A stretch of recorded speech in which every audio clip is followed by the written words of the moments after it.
So reserve rights. You've asked, I deliver. I've been in this for a while. I bought very early on, made a decent chunk of money in it, and I took profit and I've bought back in. I bought back in pretty early. I'm currently down net about 42%. I just looked, but I still rate it, and I'm going to explain why. Let's talk about some elements of why I'm bullish on it still, and also for some people that are kind of like ruling it out a little bit, let's look at what they've been doing. By far, in my opinion, this is my opinion, their website is probably the best out there in terms of information. We're going to go through certain things. Now, obviously, you can see what they're aiming to achieve. This stable currency, a human right, and it's a good one. It's a good market niche to fall into for cryptocurrency, keeping that baseline layer of $1 equals $1, which is quite hard to achieve when you consider inflation.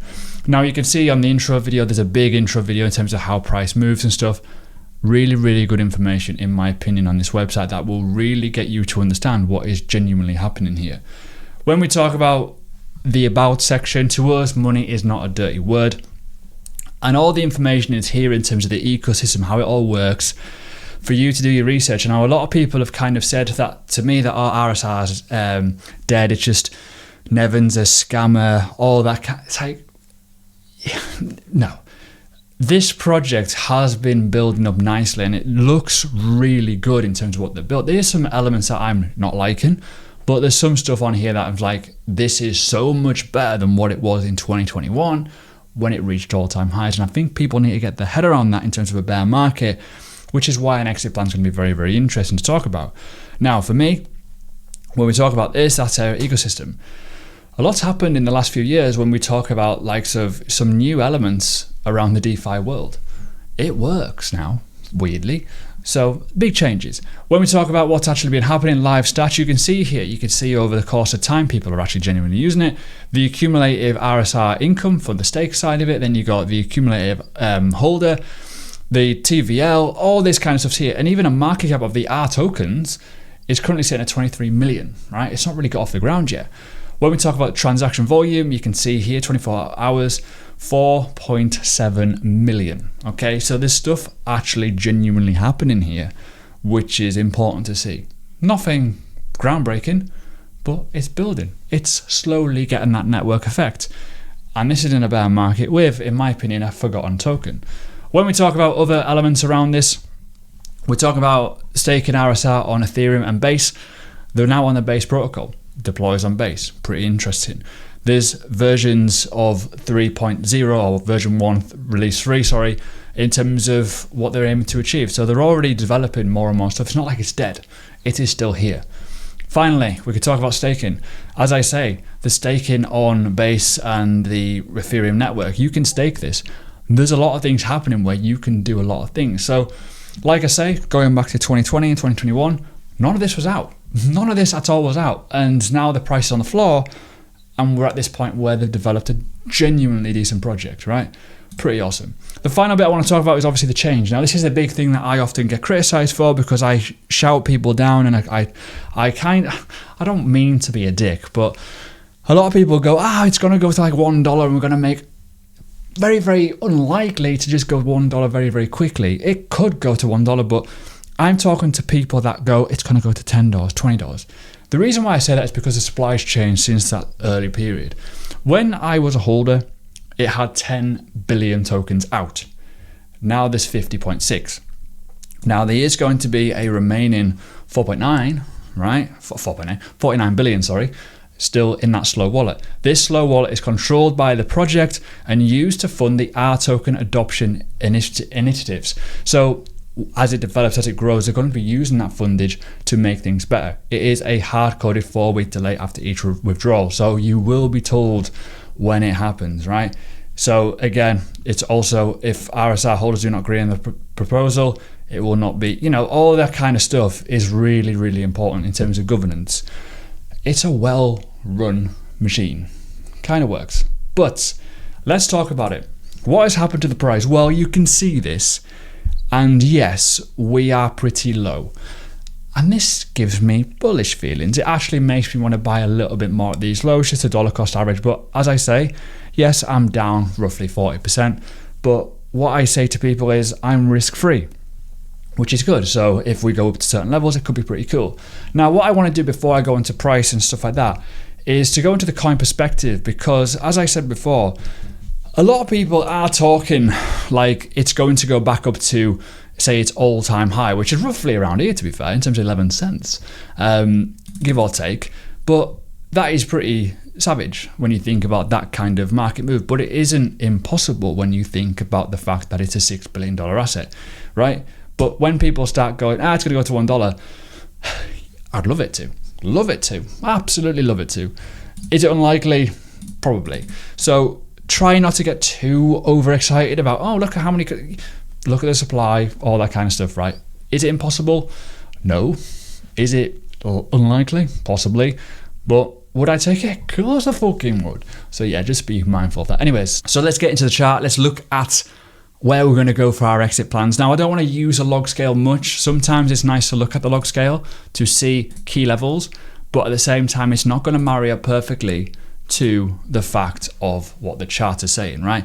Sometimes it's easier for structure, but if you put a fib on it, it's totally different, right?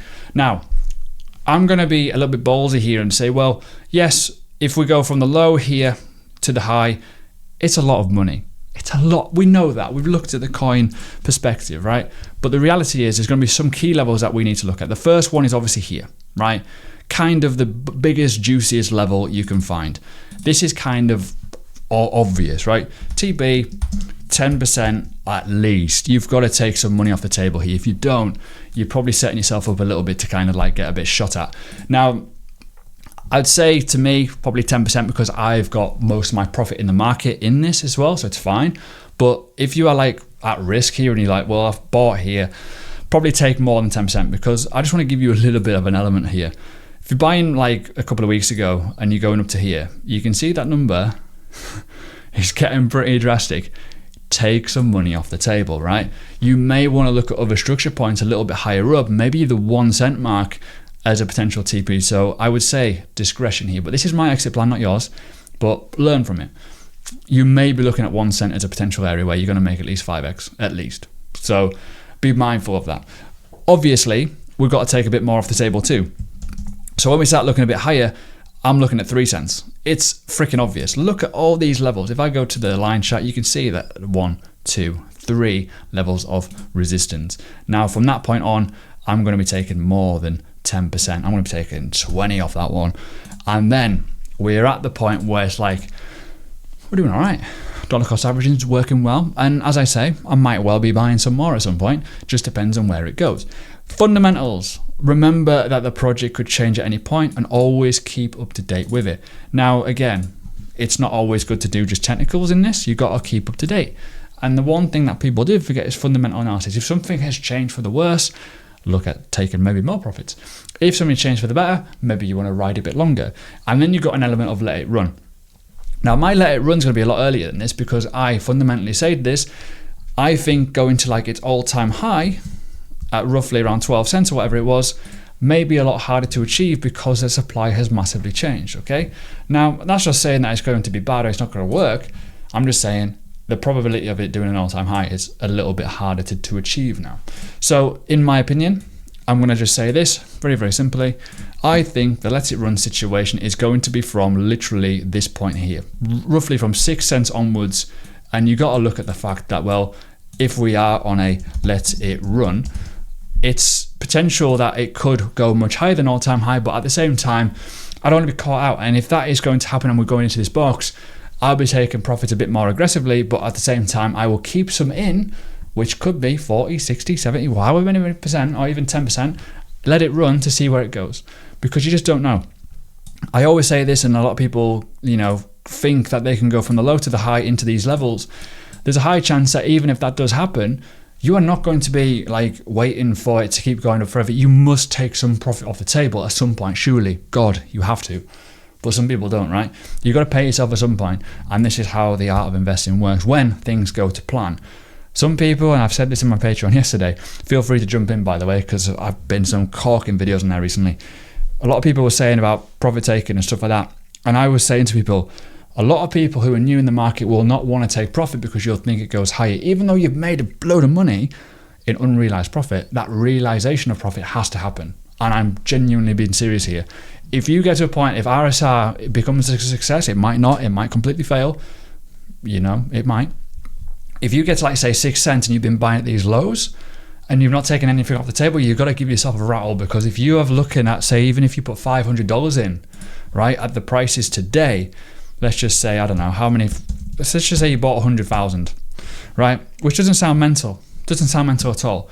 That $214 worth that you can buy with 100,000 RSR tokens could be worth $12,000, sorry, at 12 cents, obviously, right? However, if you go down to 6, $200 could be worth $6,000. You've got to take something off the table. I'm not saying it's going to happen, but I'm just saying, remember, numbers mean something, right?